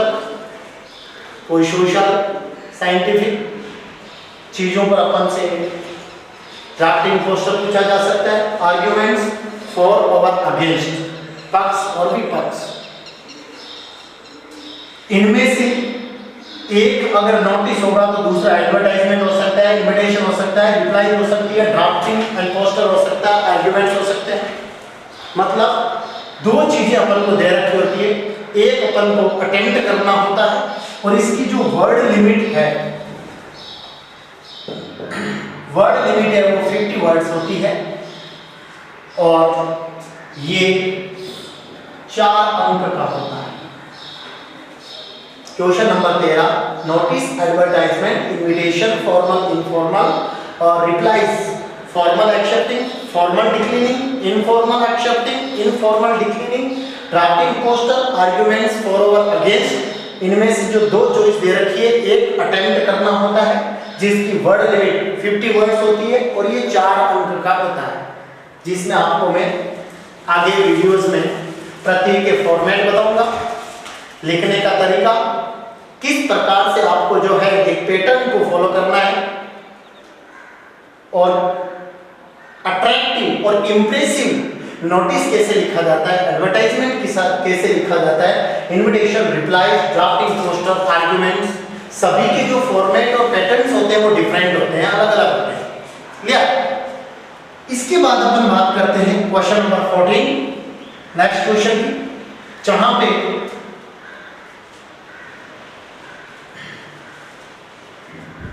B choice दे रखी होगी और इस चॉइस में आपको यहां पर दी जाती है रिपोर्ट या फैक्चुअल डिस्क्रिप्शन। रिपोर्ट या फैक्चुअल डिस्क्रिप्शन, देखिएगा रिपोर्ट क्या होती है, कोई भी पास्ट इवेंट या इंसिडेंट पर आधारित चीज होती है जिसको पास्ट टेंस में लिखा जाता है। और फैक्चुअल डिस्क्रिप्शन एक फैक्ट पर आधारित जो डिस्क्रिप्शन दिया जाता है उसे फैक्चुअल डिस्क्रिप्शन कहते हैं। यहां पर ध्यान दीजिए, समझने की बहुत जरूरत है। दोनों जो चॉइस है वो आपको रिपोर्ट भी दी जा सकती है और एक रिपोर्ट और दूसरी फैक्चुअल डिस्क्रिप्शन भी दिया जा सकता है, जिसमें वर्ड लिमिट जो है आपकी 100 वर्ड्स होती है और ये 7 अंक का होता है। अंक भार है वो 7 मार्क्स का होता है और वर्ड लिमिट होती है इसकी 100 मार्क्स, 100 वर्ड्स। इसके बाद नेक्स्ट क्वेश्चन की अगर हम बात करें तो यहां पर आपसे पूछा जाता है letter writing. Letter writing 12th class English compulsory में 4 प्रकार के लेटर्स करिकुलम में इंक्लूड है। पहला ऑफिशियल लेटर, कार्यालय पत्र। दूसरा लेटर टू एडिटर, संपादक को लिखे जाने वाले पत्र। तीसरा बिजनेस लेटर, व्यावसायिक जो पत्र कहलाते हैं। और चौथा जॉब एप्लीकेशन। किसी भी एडवर्टाइजमेंट जहां पर रिक्वायरमेंट के संदर्भ में एडवर्टाइजमेंट हो, उसके लिए रिप्लाई के तौर पर जॉब एप्लीकेशन दिया जाता है। तो देखिए, इनको समझते हैं। लेटर राइटिंग की कोई वर्ड लिमिट नहीं होती है, लेकिन सबसे इंपॉर्टेंट चीज ये होती है कि इसको हमेशा नए पेज से शुरू किया जाता है, नए पृष्ठ से शुरू किया जाता है। इसका आपको फॉर्मेट बताया जाएगा, लिखने का तरीका बताया जाएगा, क्योंकि जब ऑफिशियल लेटर है, लेटर टू एडिटर है, बिजनेस लेटर है, जॉब एप्लीकेशन है, तो इसमें कोई डाउट नहीं है कि 4 प्रकार के जो लेटर आपके सिलेबस में इंक्लूडेड हैं, करिकुलम में मेंशन किए हुए हैं, चारों में से कोई 2 प्रकार के लेटर अपन से पूछे जा सकते हैं। हालांकि अपन को चॉइस मिलती है, एक लेटर अपन को अटेम्प्ट करना होता है और ये भी 7 अंक का होता है। बहुत इंपॉर्टेंट राइटिंग स्किल का रोल रहता है, क्योंकि ये क्वेश्चन 4 अंक का होता है, इसके बाद ये 7 अंक का होता है, ये 7 अंक का होता है और ये भी इवन 7 मार्क्स का होता है, जहां पर अपन से आर्टिकल या स्पीच, एक आर्टिकल और एक स्पीच चॉइस के रूप में दिए होते हैं और अपन को एक अटेम्प्ट करना होता है, जिसकी वर्ड लिमिट जो है वो 100 वर्ड्स है और ये 7 मार्क्स का होता है। Notice, advertisement, invitation, replies, drafting, poster and arguments, जो चॉइस में 2 दे रखे होते हैं, एक आपको अटेम्प्ट करना है। वर्ड लिमिट कितनी होती है? 50 वर्ड्स। कितने अंक का होता है? 4 अंक का होता है। सभी का पैटर्न और फॉर्मेट जो है आपको लेटर वीडियोस में शेयर किया जाएगा। 14वां क्वेश्चन जो है रिपोर्ट और फैक्चुअल डिस्क्रिप्शन, वर्ड लिमिट ध्यान रखिएगा 100 वर्ड्स होती है और ये भी 7 मार्क्स का होता है। और 15वें क्वेश्चन में लेटर राइटिंग, जिसमें 4 प्रकार के लेटर अपने करिकुलम में सिलेबस में है। Official letter, letter to editor, business letter और जॉब एप्लीकेशन 7 अंक के होते हैं। और इसके बाद में जो नेक्स्ट क्वेश्चन होता है आर्टिकल या स्पीच, इसकी भी वर्ड लिमिट 100 वर्ड्स होती है और 7 मार्क्स का होता है। राइटिंग स्किल में सबसे इंपॉर्टेंट चीज क्या है, ये ध्यान दीजिएगा इस पे कि जो 7 नंबर के क्वेश्चन होते हैं बहुत इंप्रेसिव और अट्रैक्टिव लैंग्वेज में लिखने की आवश्यकता होती है। अदरवाइज फुलफिल और एक परफेक्ट, चाहे आर्टिकल हो, चाहे लेटर हो, चाहे रिपोर्ट हो, चाहे स्पीच हो, ना होने की स्थिति में 7 नंबर पाना बहुत मुश्किल होता है। लेकिन अगर एक अच्छी प्रिपरेशन जिसमें परफेक्ट लैंग्वेज का यूज किया जाए, परफेक्ट पैटर्न और फॉर्मेट का यूज किया जाए, बहुत आसान चीज है, कोई डिफिकल्ट नहीं। और आगे के वीडियोस में मैं आपको एक एक चीज का फॉर्मेट बताऊंगा और एक एक चीज को कैसे लिखा जाता है, कैसे तरीके का उपयोग करते हुए, कैसे मेथड का यूज करते हुए आपको एक अच्छे तरीके से आप राइटिंग स्किल को परफेक्ट कर सकते हैं। और इसमें ये एक आर्ट है, ये कला जिसमें आप परफेक्शन ला सकते हैं, इसके बारे में आपको बताया जाएगा। अब अपन आगे बात करते हैं सेक्शन सी के संदर्भ में। ध्यान रखिएगा, जहां पर आपको लिखने की आवश्यकता है वहां पे आप अपने वीडियो को स्टॉप कर सकते हैं, रोक के, और स्क्रीन को जूम करके आप जो है आसानी से जो चीजें लिखनी होती है आराम से आप लिख सकते हैं। और एक चीज हमेशा ध्यान रखिएगा, सबसे पहले मेरा बोर्ड का जो पेपर होगा वो कैसा होगा, क्योंकि ऐसी जो एक वैश्विक महामारी का समय है, वर्ल्ड पैंडेमिक, एक इनविजिबल जो एनिमी अपने ऊपर अटैक कर चुका है, सावधान रहना बहुत जरूरी है, सुरक्षा बहुत अति आवश्यक है हमारे लिए, और इसलिए हमारे समय का सदुपयोग सही ढंग से हो। और नेक्स्ट जो अपना सेशन होगा कोई जरूरी नहीं है कि उसमें पर्याप्त समय मिले, कुछ समय कम हो सकता है, सेशन कब स्टार्ट हो इसके बारे में भी अभी कुछ पता नहीं है। तो सबसे पहले इंग्लिश में जरूरी है कि आप इस अपने पेपर का जो फॉर्मेट होगा उसको आप समझें, उसको आप समझने की कोशिश करें। पूरा सबसे पहले आपके सामने जो प्रोफाइल है पेपर का वो आपके सामने होना चाहिए। मेरा पहला क्वेश्चन कैसा होगा, कितने अंक का होगा, मुझे कैसे अटेम्प्ट करना होगा, कैसे उसकी प्रिपरेशन करनी होगी, और 3 सेक्शन जो हैं उनको मैं कैसे तैयार करूँ, ये बहुत जरूरी है, ये बहुत आवश्यक है। तो पूरा आप ये फॉर्मेट सबसे पहले अपनी कॉपी में जरूर नोटबुक के अंदर जो है पुट डाउन करें, लिखें अति आवश्यक रूप से। अब अपन बात करते हैं सेक्शन सी। सेक्शन सी देखिएगा, सबसे बड़ी इंपॉर्टेंट चीज है समझने की। अधिकांश से अपन क्या करते हैं, जो दो टेक्स्ट बुक दी जाती है उस पर बहुत ज्यादा फोकस दिया जाता है और तैयार की जाती है, और सेक्शन ए और सेक्शन बी को थोड़ा सा सेकेंडरी ले लिया जाता है। प्राइमरी जो है अपन सेक्शन सी को मान लेते हैं, तो वहाँ तक आप 50% अचीव कर रहे हैं।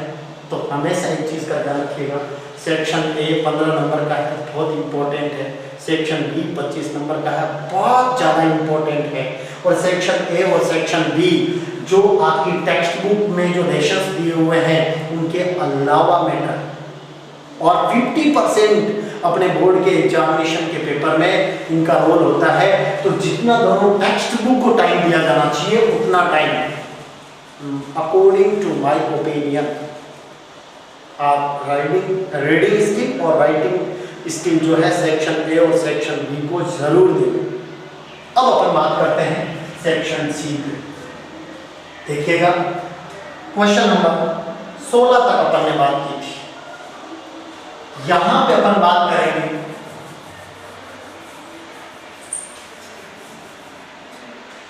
Question number 17, question number 18, question number 19, question number 20 और क्वेश्चन नंबर 21 और क्वेश्चन नंबर 22। देखिए, सबसे पहले अगर हम सेक्शन सी में जाएं, टेक्स्चुअल क्वेश्चंस में जाएं, तो जो 17 और 18 ये जो मैं दो क्वेश्चंस की बात कर रहा हूं वो पोएट्री सेक्शन से रिलेटेड होते हैं। आपकी जो रेनबो टेक्स्ट बुक है उसमें पोएट्री सेक्शन में 5 पॉइंट्स जो है सिलेबस में, करिकुलम में इंक्लूडेड है। और ये जो 5 पॉइंट हैं पोएट्री सेक्शन है, अगर मैं इन दो को पहले लूं तो ये 10 मार्क्स का मैटर है। कितने मार्क्स का मैटर है? 10 मार्क्स। बहुत इजी, बहुत आसान, बहुत सरल होता है। देखिएगा, पोएट्री सेक्शन में जो पहले क्वेश्चन पूछे जाते हैं वो कैसे होते हैं। यहां पर आपको 2 स्टेंजा दिए हुए होंगे, किन्हीं 2 पॉइंट से, एक पॉइंट से एक स्टेंजा होगा, दूसरी पॉइंट से एक और स्टेंजा होगा। मतलब मेरे कहने का यह है, यहाँ पर आपको चॉइस मिलेगी। 2 स्टेंजा जो है उनमें आपको एक स्टेंजा सेलेक्ट करना है अटेम्प्ट करने के लिए, और ये जो आपका मैटर है वो 4 मार्क्स का होगा, 4 अंक का होगा। अब देखिए, इंपॉर्टेंट चीज ये है कि जो पोएट्री सेक्शन में 2 स्टेंजा दिए जा रहे हैं और 2 स्टेंजा में से अपन को एक स्टेंजा अटेम्प्ट करना है, वो कितना अंक का रहेगा, कितने अंक का रहेगा? 4 अंक का पहला स्टेंजा, उसके नीचे भी क्वेश्चन दिए हुए होंगे, वो भी 4 अंक के होंगे। दूसरा स्टेंजा होगा जो अथवा में दिया हुआ होगा, उसके नीचे जो क्वेश्चन दिए हुए होंगे वो भी 4 अंक के होंगे। तो देखिएगा, ये अपने ऊपर डिपेंड करता है कि अपन पहला स्टेंजा सेलेक्ट करते हैं या दूसरा स्टेंजा सेलेक्ट करते हैं अटेम्प्ट करने के लिए। लेकिन इसमें जो क्वेश्चंस पूछे जाते हैं वो देखिएगा, नंबर ऑफ क्वेश्चंस गिवन जो है वो 4 होते हैं। नंबर ऑफ क्वेश्चंस कितने होते हैं? 4 या 3 या 2। समझने की आवश्यकता है। जो पोएट्री सेक्शन का पहला क्वेश्चन है वहां पर 2 स्टेंजा दिया हुआ होंगे और 2 स्टेंजा, पहले स्टेंजा के नीचे 4 क्वेश्चन हो सकते हैं, 3 हो सकते हैं, 2 हो सकते हैं। दूसरे स्टेंजा के नीचे भी 4 क्वेश्चन हो सकते हैं, 3 हो सकते हैं या 2 हो सकते हैं। कैसे, ये मैं आपको बताना चाहता हूं। कि ये जो 4 अंक भार का जो स्टेंजा वाला क्वेश्चन है, अगर 4 क्वेश्चन दिए हुए तो चारों कितने नंबर के हुए? एक एक का नंबर के हुए। और यदि 3 दिए हुए हैं तो पहला कितने नंबर का होगा? 2 का। फिर दोनों कितने कितने नंबर के होंगे? एक एक नंबर के। और यदि 2 ही क्वेश्चन है तो दोनों कितने कितने नंबर के होंगे? 2 नंबर के। कुल मिला के 4 क्वेश्चन है तो भी 4 नंबर के, 3 है तो भी 4 नंबर के, 2 है तो भी 4 नंबर के। ध्यान दीजिए, यदि 1 नंबर का क्वेश्चन है तो वो आपने प्रीवियस वीडियो के अंदर देखा होगा कि जो क्वेश्चन 1 अंक का होता है उसकी वर्ड लिमिट कितनी होती है? आपको याद होना चाहिए 10 to 20 वर्ड्स। 10 से 20 शब्द सीमा तक आपका आंसर होना चाहिए। लेकिन यहां पर समझने की आवश्यकता है, अगर ये स्टेंजा के नीचे क्वेश्चन जो दिया हुआ है यदि वो 2 नंबर का है तो उसकी वर्ड लिमिट क्या होगी? उसकी वर्ड लिमिट होगी 30 to 40 वर्ड्स। 30 to 40 words. यदि स्टेंजा के नीचे क्वेश्चन 2 नंबर का है तो उसकी वर्ड लिमिट 30 to 40 वर्ड्स होगी, 30 से 40 शब्द सीमा में होगी। और यदि 1 अंक का है तो उसकी वर्ड लिमिट 10 to 20 वर्ड्स होगी। या शायद समझ में आ गया होगा। 4 क्वेश्चन है तो एक एक अंक के हैं और उनकी वर्ड लिमिट 10 से 20 शब्द होगी। और अगर कोई क्वेश्चन 2 अंक का है तो उसकी वर्ड लिमिट 30 से 40 शब्द सीमा में होगी। और ये सारे क्वेश्चन अटेम्प्ट करने कंपलसरी है। पहला स्टेंजा जिसके नीचे 4, 3, 2 जितने क्वेश्चन दिए हुए हैं सारे अटेम्प्ट करने होंगे। या अगर आपने स्टेंजा नंबर 2 सेलेक्ट किया है अटेम्प्ट करने के लिए, चूज किया है, तो उसके नीचे जितने नंबर ऑफ क्वेश्चंस दिए हुए हैं वो आपको अटेम्प्ट करना कंपलसरी है। हाँ, स्टेंजा आपको एक सेलेक्ट करना है, एक ही चूज करना है, दोनों स्टेंजा आपको नहीं करना। क्लियर? इसके बाद अपन बढ़ते हैं नेक्स्ट क्वेश्चन की। नेक्स्ट क्वेश्चन भी पोएट्री सेक्शन से है। ये 4 अंक का आपने स्टेंजा वाला समझ ही लिया, ठीक है। अब जो नेक्स्ट होंगे उसमें आप ध्यान से समझिएगा। Number of questions 4। कितने क्वेश्चंस दिए हुए होंगे? 4। अटेम्प्ट कितने करने हैं आपको? 3। Any 3 out of 4। Any 3 out of 4। 4 में से कोई 3 एक को छोड़ दीजिएगा। वो आपका पहला हो सकता है, दूसरा हो सकता है, तीसरा हो सकता है, चौथा हो सकता है। एक क्वेश्चन आपको लेफ्ट करना है, छोड़ना है, और 3 क्वेश्चन आपको अटेम्प्ट करने हैं। वो तीनों क्वेश्चन आपके कितने कितने अंक के होंगे? 2-2 अंक के होंगे। और ये 3 क्वेश्चन आपने अटेम्प्ट किए हैं परफेक्टली तो आपको कितने अंक मिलेंगे? 6। अब देखिएगा, 4 क्वेश्चन दिए हुए हैं पोएट्री सेक्शन के, उनमें से कोई 3 आपको अटेम्प्ट करने हैं। 2-2 अंक के हैं। आपको कितने मार्क्स मिल रहे हैं? 6 मिल रहे हैं। 6 और 4 नंबर स्टेंजा वाले पोएट्री सेक्शन कितने मार्क्स का हो गया? 10। ओके, अब बात करते हैं अपन क्वेश्चन नंबर 19। रेनबो के अंदर रेनबो जो आपके टेक्स्ट बुक है उसी में ये पोएट्री सेक्शन है। और पोएट्री सेक्शन के अलावा प्रोज सेक्शन है, गद्य भाग है, और उसमें नंबर ऑफ लेशंस हैं 11 नंबर ऑफ लेशंस हैं। 11 जो अध्याय दे रखे हैं, पाठ दे रखे हैं, उनमें से किसी 4 लेशन में से 4 क्वेश्चन आएंगे। 4 लेसन में से 4 क्वेश्चन आएंगे और चारों क्वेश्चन आपको कंपल्सरी अटेम्प्ट करने हैं। 2-2 अंक के होंगे आपके लिए। ये कितने मार्क्स का हो गया? 8 मार्क्स का हो गया। 8 अंक का हो गया। और पता कर लीजिए, जब ये 4 क्वेश्चन कितने कितने नंबर के हैं? 2-2 नंबर के। बोलिएगा वर्ड लिमिट कितनी हो गई? 30 to 40 वर्ड।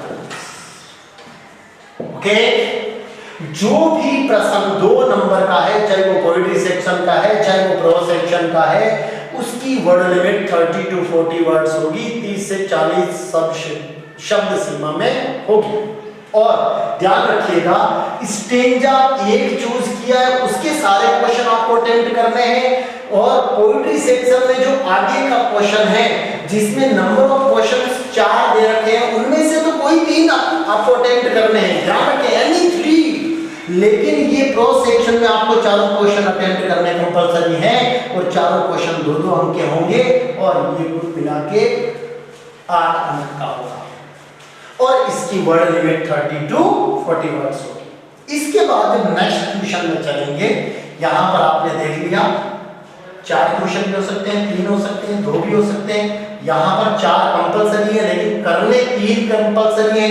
यहां पर 4 दिए हुए हैं, चारों के चारों कंपलसरी की अटेम्प्ट करने हैं। और आगे के क्वेश्चन में देखिएगा, यहां पर रेनबो टेक्स्ट बुक का प्रोज सेक्शन गद्य भाग, रेनबो टेक्स्ट बुक का प्रोज सेक्शन, जो यहाँ पर 4 लेसन में से 4 क्वेश्चन आए थे, उनके अलावा जो लेसन बचे हैं 2 क्वेश्चन आएंगे। उनमें से कितने क्वेश्चन आएंगे? नंबर ऑफ क्वेश्चंस कितने होंगे? 2। और आपको अटेम्प्ट कितना करना है? 1। मतलब आपको यहाँ पर क्या मिल रही है? चॉइस। नंबर ऑफ क्वेश्चंस कितने मिल रहे हैं? 2। नंबर ऑफ क्वेश्चंस 2 मिल रहे हैं। अटेम्प्ट कितना करना है? 1। ये कितने अंक का होगा? 7। कितने अंक का होगा? 7 अंक का होगा। और इसकी वर्ड लिमिट जो है वो होगी आपके 120 वर्ड्स। कितनी होगी? 120 वर्ड्स।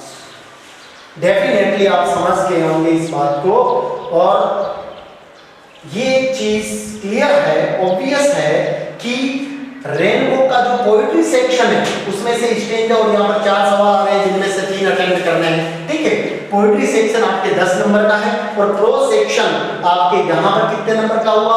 8 का। और यहाँ पर कितने नंबर का हुआ? 7 का। तो प्रोज सेक्शन आपके कितने नंबर का हो गया? 15 नंबर का।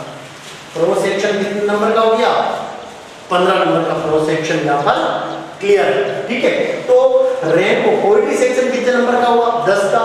प्रोज सेक्शन कितने नंबर का हुआ? 15 का।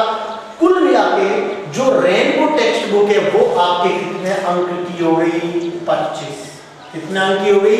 25। अब देख लीजिएगा कि रेनबो टेक्स्ट बुक 25 अंक की है और राइटिंग स्किल भी कितने अंक का है? 25 अंक का है।